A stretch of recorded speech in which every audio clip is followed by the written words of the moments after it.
Chapter 12 self test from ICAP study text discuss करने लगे हैं। तो बेटा question number 1, numerical value describing the characteristics of sample क्या कहलाती है? स्टैटिस्टिक। ओके, और अगर यहाँ पे होता कैरेक्टरिस्टिक्स ऑफ पॉपुलेशन तो फिर क्या आंसर बनना था?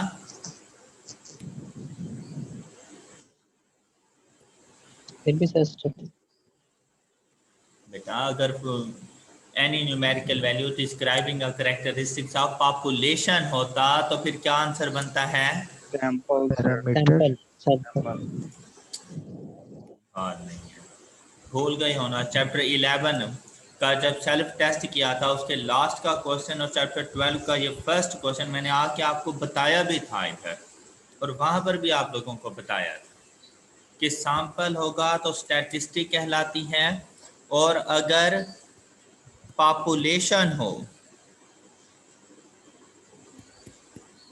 पॉपुलेशन पैरामीटर तो इसको पैरामीटर कहा जाता है।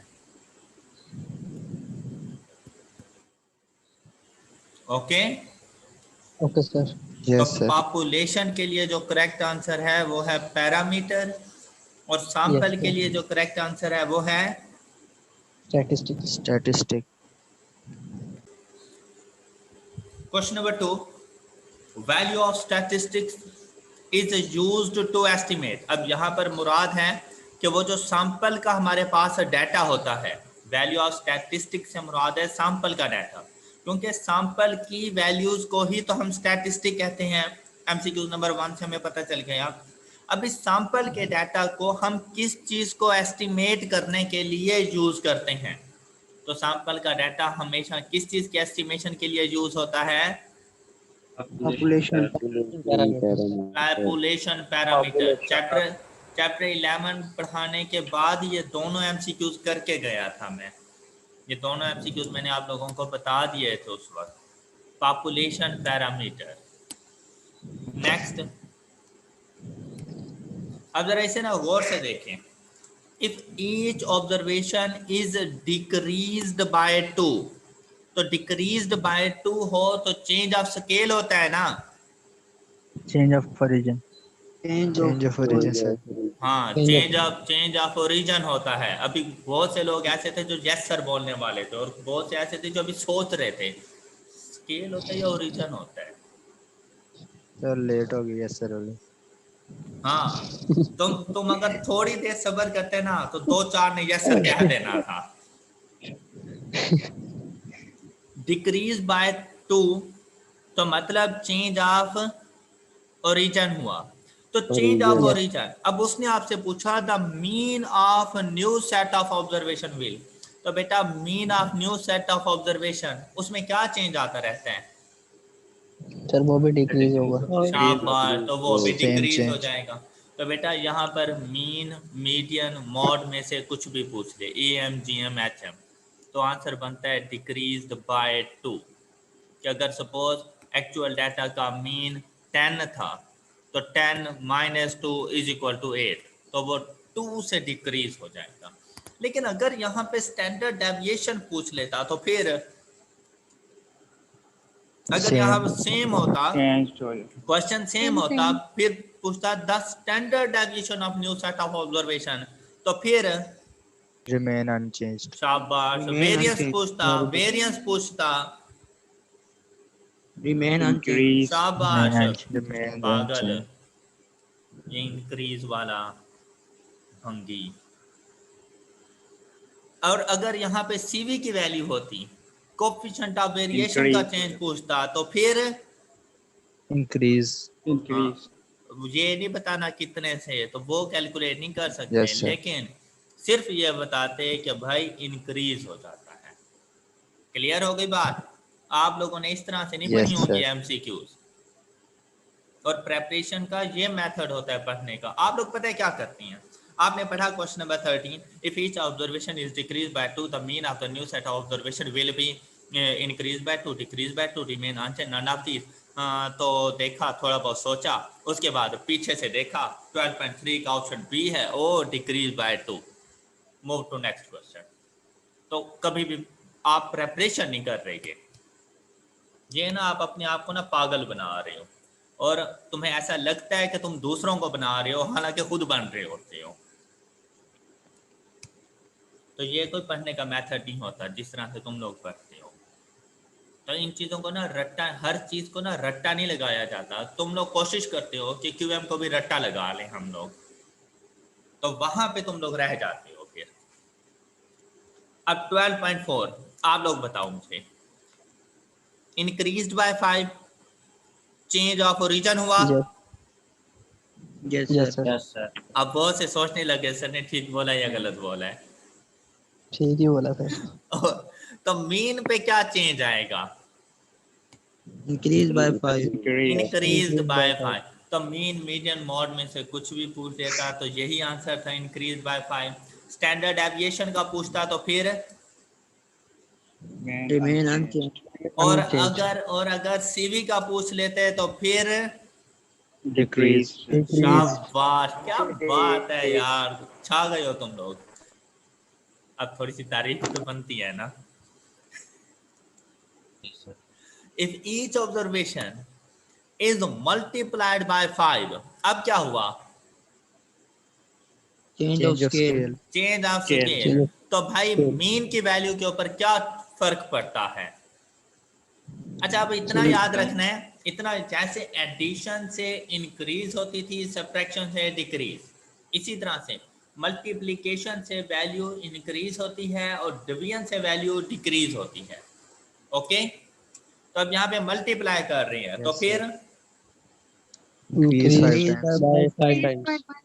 Increased by 5 time. अब यहाँ पे बड़े गौर की बात सुनो। अब ऐसा हो सकता है कि एक ऑप्शन है इंक्रीज्ड बाय 5 टाइम और दूसरा ऑप्शन है इंक्रीज्ड बाय 5, मतलब ये टाइम नहीं लिखा होगा।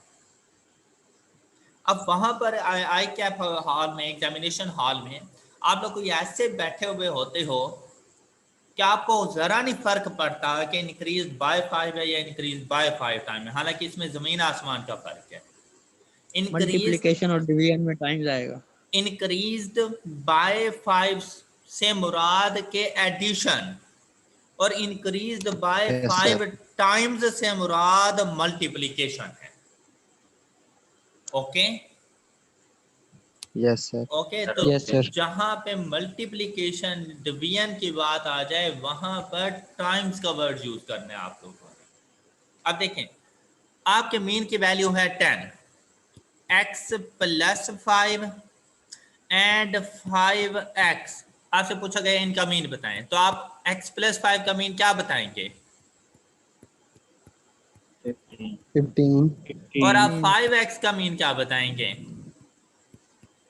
50। तो देखें, इंक्रीज्ड बाय 5 से मुराद होता है 5 से इंक्रीज कर गया, और 50 और 10 को कंपेयर करो तो 40 से इंक्रीज किया हुआ है। तो हम ये नहीं कहते कि 40 से इंक्रीज कर जाएगा, हम क्या कहेंगे फिर कि 5 टाइम्स से इंक्रीज, और जहां पे टाइम्स का वर्ड आ जाए वहां पे मल्टीप्लिकेशन हो जाती है। क्लियर हो गई बात? Yes sir. चलें, गुड, शाबाश। और अगर यहाँ पे स्टैंडर्ड एविएशन पूछ लें तो इंक्रीज बाय 5 टाइम्स। शाबाश, ए ऑप्शन ही बनेगा। और अगर वेरिएंस पूछ ले तो Increased by 25 times. 5 times. 5 square हाँ, टाइम्स। 5 स्क्वायर टाइम्स या 25 टाइम्स, तो ऑप्शन में कुछ भी हो सकता है। तो basically 5 square time, well done. और अगर सीवी पूछ ले तो फिर अनचेंज। Unchanged. वाह, क्या बात है भाई, तुम लोग पास हो। तुम्हें कोई फेल कर ही नहीं सकता है, कौन जो तुम्हें फेल करे? डिवाइडेड बाय 10 आ जाए तो कंफर्म है ना कि चेंज ऑफ ओरिजिन हो गया है। Change of scale. Change of scale अगर हो जाए तो बेटा डिवीजन से मुराद होता है वैल्यू को डिक्रीज कर देना। जिस तरह सब्ट्रैक्शन में डिक्रीज होती थी, डिवीजन से भी वैल्यू डिक्रीज हो जाती है। लेकिन अब यहाँ पर हम मीन मीडियन मॉड के लिए क्या आंसर करेंगे? Decrease by 10 Increased by times. 10 times. शाबाश। और अगर यहाँ पे स्टैंडर्ड डेविएशन आ जाए तो फिर सेम आएगा आंसर, क्या Decrease by 10 times. Same decrease by answer? 10 time. हाँ, डिक्रीज बाय 10 टाइम। और अगर सीवी वो पूछ ले, वेरिएंस पूछ ले तो फिर 100 time, Decrease decrease by by under 100 root time. of 10. वो 10 स्क्वायर टाइम्स बोला करें, आप कांस्टेंट स्क्वायर टाइम्स कहा करें। ओके, स्क्वायर फाइंड करके ना बताया करें। Yes, sir. 10 square times. हाँ, तो बात एक ही होती है। और अगर सीवी की वैल्यू पूछ ले तो फिर अनचेंज। Remains unchange. अच्छा, मुझे ये बताइए, ये जो हमारे न्यू स्टूडेंट्स हैं, क्या उन सबको क्लियर हो गई हैं ये सारी बातें? यस सर, हो अच्छा गई। अच्छा, अब दिखने में ऐसा लग रहा है जैसे हम लोगों ने सिर्फ 4 एमसीक्यूज किए हैं ये, लेकिन बेसिकली हम लोगों ने ये 16 एमसीक्यूज कर लिए हैं, Yes, sir. बल्कि 20 एमसीक्यूज जाके हम लोगों ने ये कंप्लीट कर लिए हैं। डन? Yes, sir. चलें, अब नेक्स्ट चलते हैं। The middlemost value of a range set of observation is known as, बहुत ज्यादा सोचने की वैसे जरूरत थी इस एमसीक्यूज में, है ना? Yes sir. अच्छा, और ये बेटा 12.8 से ऑनवर्ड क्वेश्चन हम लोगों ने सॉल्व कर लिए थे चैप्टर 11 के साथ। मैंने आपसे कहा था अगर स्टेटमेंट में एज अ रिजल्ट ऑफ की बात आ जाए तो फिर, Inferential. और अगर ऐसी कोई बात ना आए तो फिर Descriptive. डिस्क्रिप्टिव। और ये मैंने 3 वर्ड्स बताए थे, कौन कौन से? As a result of, we draw conclusion, हाँ जी, शाबाश, वी ऑब्टेन रिजल्ट्स, इस तरह की बात आ जाए, वी कंक्लूड दैट, अगर इस तरह से कह के स्टेटमेंट स्टार्ट Yes, करता sir. है तो इन्फ्रेंशियल स्टैटिस्टिक्स। हाँ जी, तो 12.10 ऐसी कोई बात नहीं की कि उसने कोई रिजल्ट्स ड्रॉ किए हैं तो फिर descriptive. Descriptive. 12.11 as a result of की बात आ गई तो फिर इन्फ्रेंशियल स्टैटिस्टिक्स। 12.12 डिस्क्रिप्टिव। शाबाश। Unit of measurement of coefficient of variation of speed of ball bowled by bowler is, no unit. Neither A and B. शाबाश, neither A nor B। और ये हमेशा यूनिट लेस होते Unit हैं less. क्योंकि coefficient of variation है। और ये हमारे Relative पास dispersion. रिलेटिव डिस्पर्शन का टॉपिक है। Well done Abrar, well done, बहुत आला बच्चे। 12.14 12.14 86.3, इसमें आंसर नहीं है सर। तो ये होना था 1 प्लस, सर 86.33।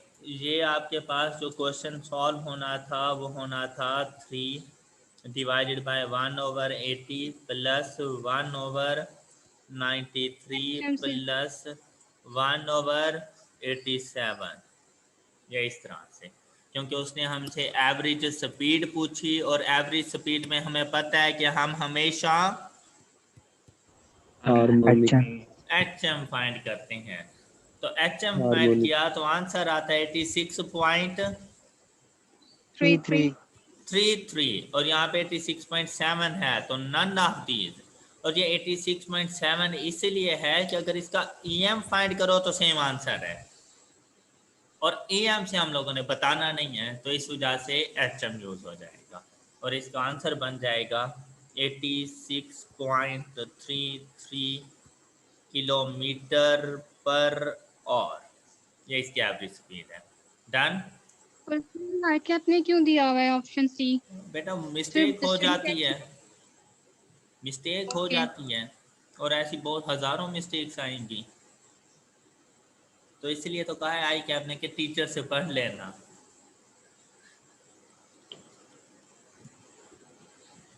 आई कैब ने ये नहीं कहा कि आपने परेशान हो जाना है फिर पढ़ लिया आपसे जी। 12.15।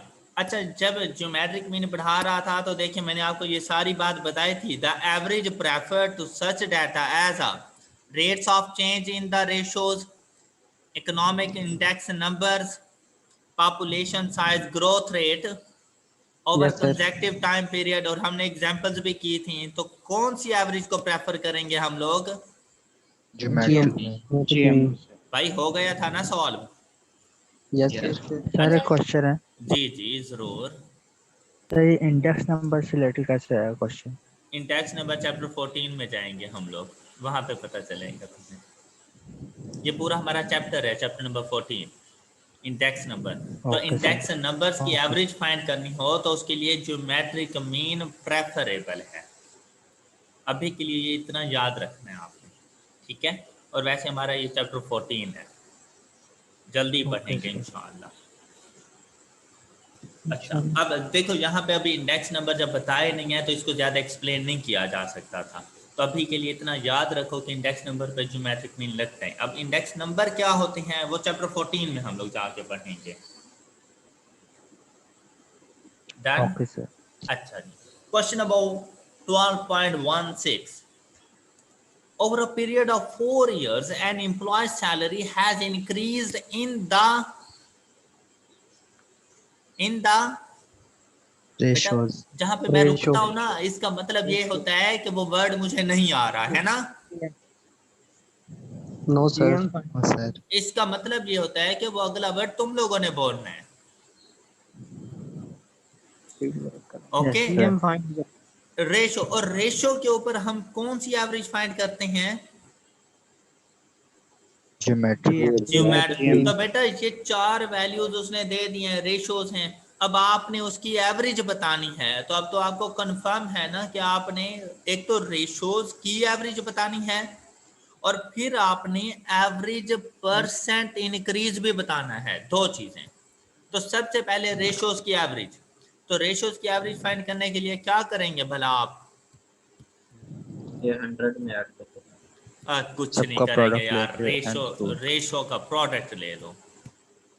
परसेंटेज होता ना कि भाई 10% इंक्रीज है, तब वो 100 के ऊपर चलते हैं।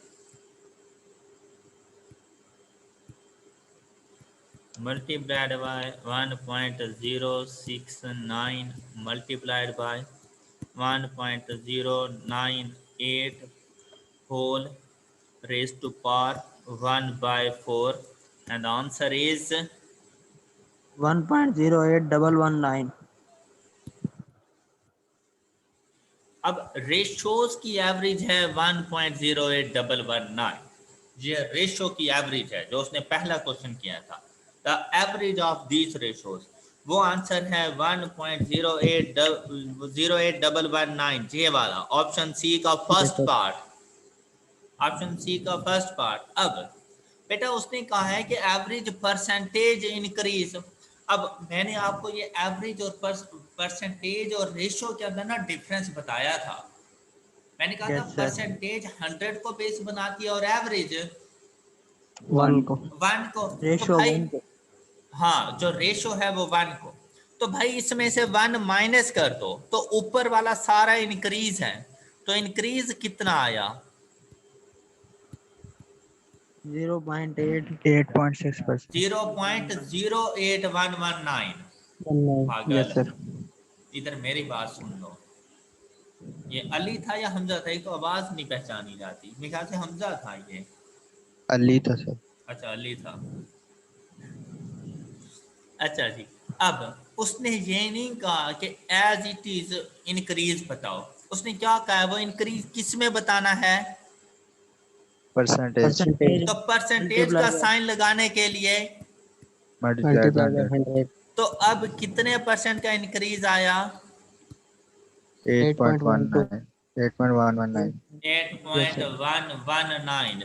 तो ये वाला ऑप्शन इसने गलत किया हुआ है, 8.6 वाला। Yes sir.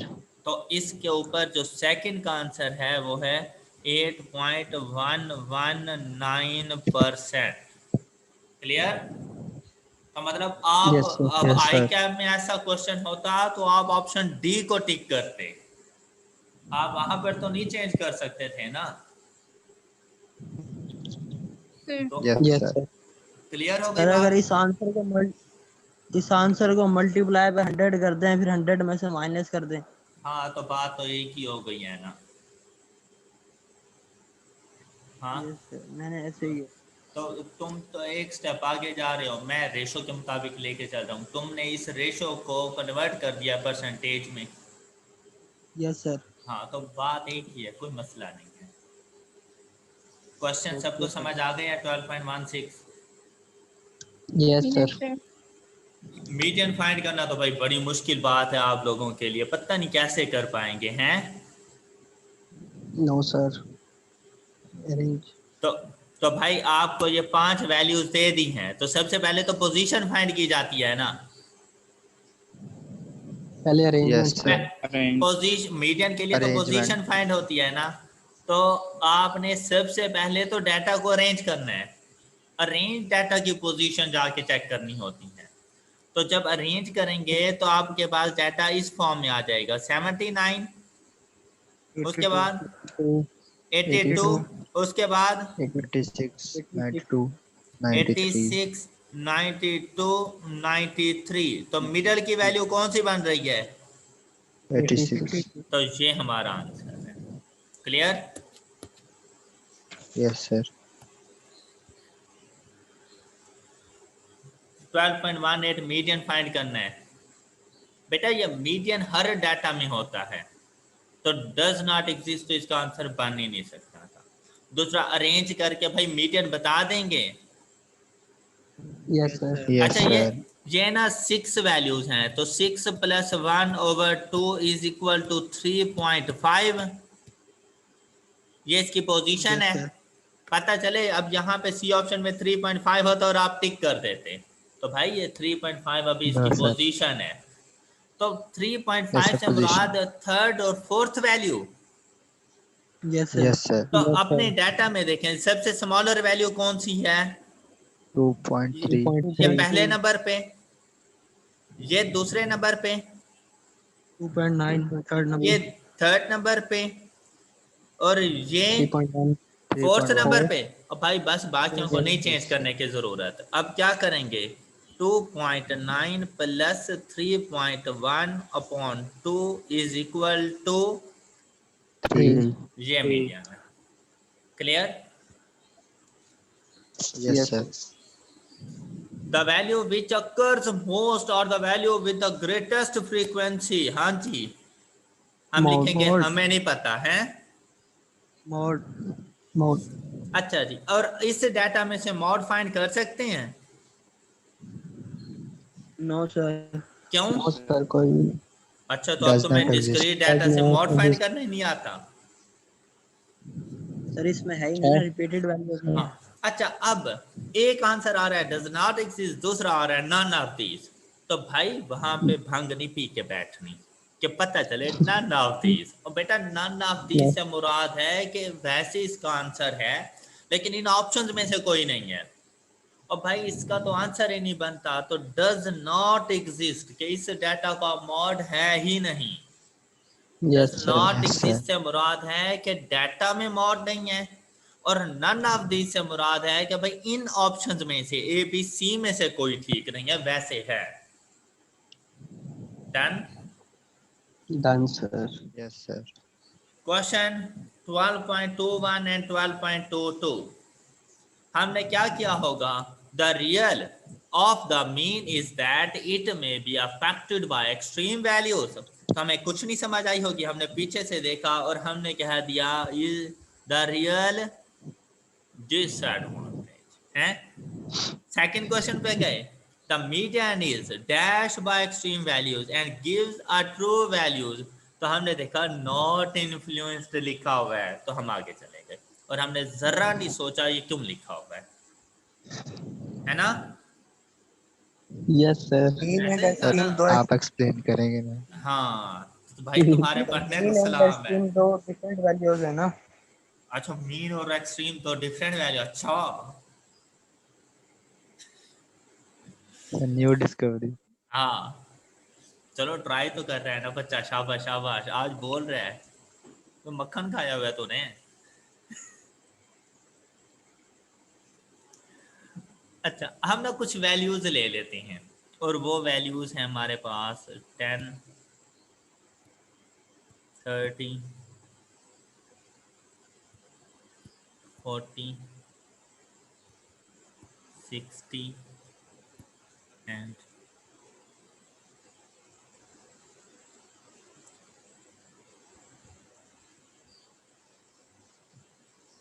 कौन सी वैल्यू लूं? चलो 80 ले लेते 75। तो अब 80 लिखा गया है। ठीक है सर। और अब मुझे बताओ इस डाटा के मीन की क्या वैल्यू है? इस डाटा के मीन की क्या वैल्यू है? 44। 44। 44, और इस डाटा के मीडियन की क्या वैल्यू है? 40, 40। 40।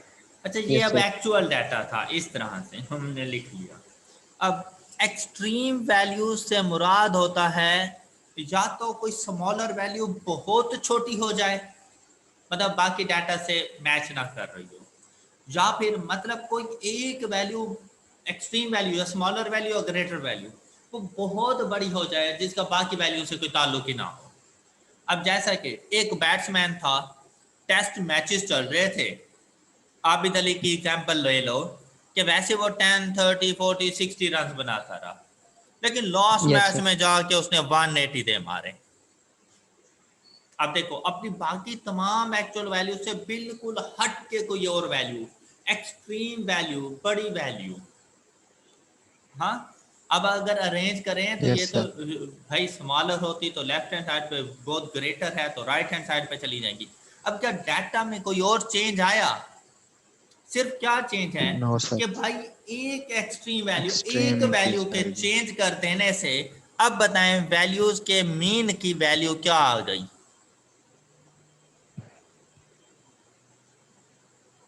64। है सही लिखा मैंने? Yes sir. और उसके मीडियन Yes, की sir. क्या वैल्यू है? इस डाटा के मीडियन की क्या वैल्यू है? सेम। 40, हाँ जी, ओके।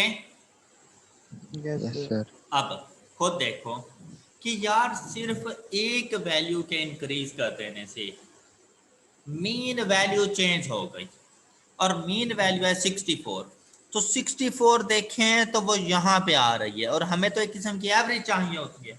अब देखें बाकी चारों वैल्यूज एक तरफ और एक 180 एक तरफ, ऐसे ही है ना?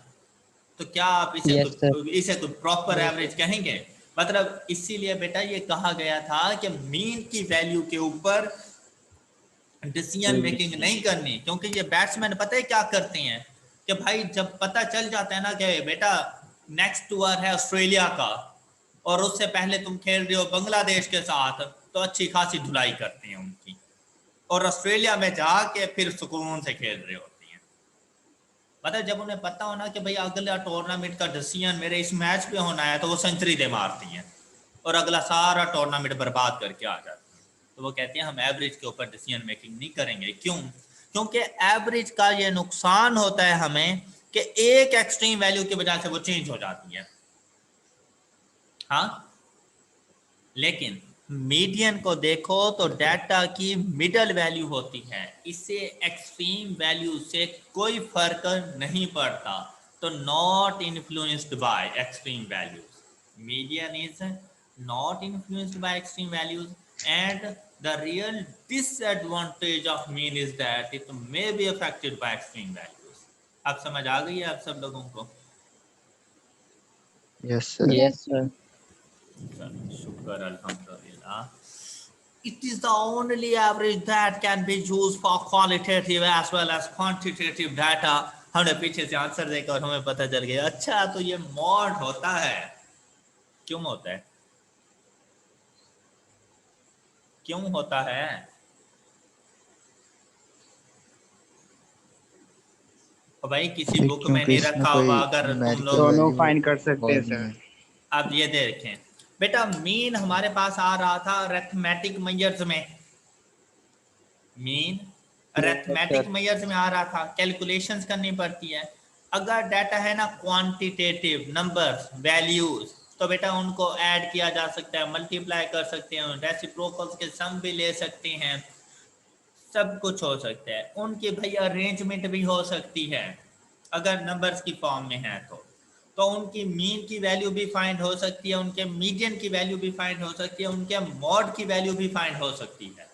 अगर डाटा क्वांटिटेटिव है तो मीन मीडियन मॉड सभी फाइंड हो सकते हैं। लेकिन अगर क्वालिटेटिव डाटा है, नॉन न्यूमेरिकल डाटा है, तो नॉन न्यूमेरिकल डाटा में ऐड कैसे करोगे? इज इट पॉसिबल कि कोई नॉन न्यूमेरिकल डाटा आप ऐड कर सको, कोई arithmetic operation no perform sir. कर सको? इज इट पॉसिबल कि No, non sir. Numerical data को आप अरेंज कर सको?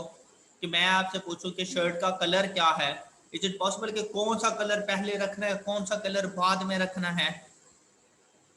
नो हाँ, सर। तो बेटा जब अरेंजमेंट नहीं हो सकती तो मीडियन नहीं फाइंड हो सकता, जब कैलकुलेशन नहीं हो सकती तो मीन नहीं फाइंड हो सकता। लेकिन मॉड क्या होता है? Most repeated. मोस्ट। अब मुझे कोई ये कह दे कि सर मेरी शर्ट का कलर वाइट है और वाइट वाले 10 स्टूडेंट्स हों, तो पता चल नहीं जाएगा कि वाइट हमारे डाटा का मॉड है। Yes sir. तो इसलिए मॉड एक ऐसी एवरेज है जो कि क्वांटिटेटिव एंड क्वालिटेटिव दोनों डाटा के लिए फाइंड हो सकती है। मीन और मीडियन सिर्फ और सिर्फ क्वांटिटेटिव डाटा के लिए फाइंड करते हैं हम लोग। ओके। Okay, sir. अच्छा, अब 12.24 को देखें। क्वेश्चन 12.24, क्या आंसर आएगा इसका? क्या आंसर आएगा इसका? 15। कैसे फाइंड किया? पीछे सर से आंसर देख कंप्लीट करके ट्रिप सी को को। डिवाइड किया है।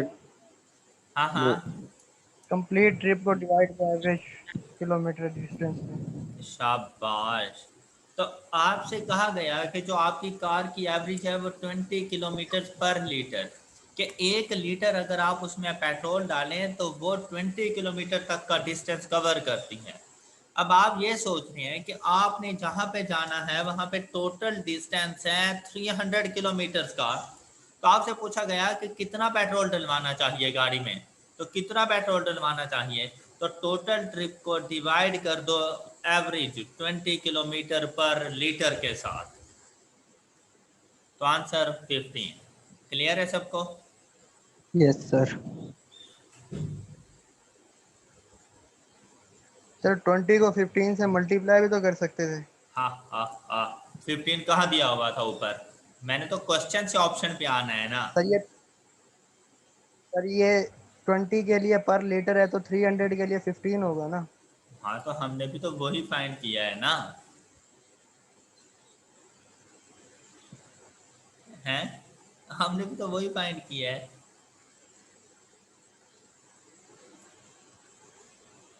Okay sir.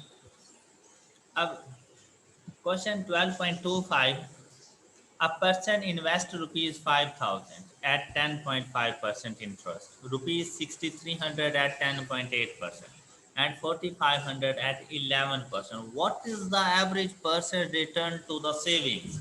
अब ये क्वेश्चन ना कुछ दिन पहले हमारे उस ग्रुप में भी आया हुआ था, ये जो सीबी वाला ग्रुप है, वो जो न्यू स्टूडेंट्स इसमें ऐड हुए हैं, उसमें ये क्वेश्चन आया हुआ था। तो बड़े अजीब अजीब कमेंट्स आ रहे थे और खाम खा मुझे हंसी आ रही थी कि यार इन बच्चों के काम देखो क्या कर रहे हैं। तो भाई अगर आपके पास ये इन्वेस्टमेंट सेम सेम होती तो आप अपनी इन्वेस्टमेंट को इग्नोर कर सकते थे और सिर्फ yes rate sir. Of interest का एवरेज फाइंड कर लेते, सिर्फ और सिर्फ रेट ऑफ इंटरेस्ट की एवरेज फाइंड कर लेते अगर इन्वेस्टमेंट सेम होती, ज्योमेट्रिक मीन लगा देते। लेकिन भाई इधर ऐसा नहीं करना, इधर आपने उसे एवरेज परसेंटेज रिटर्न बताना है। और average percentage return rate of interest find करने का जो हमारे पास फार्मूला होता है वो होता है I/P, ये फार्मूला होता है।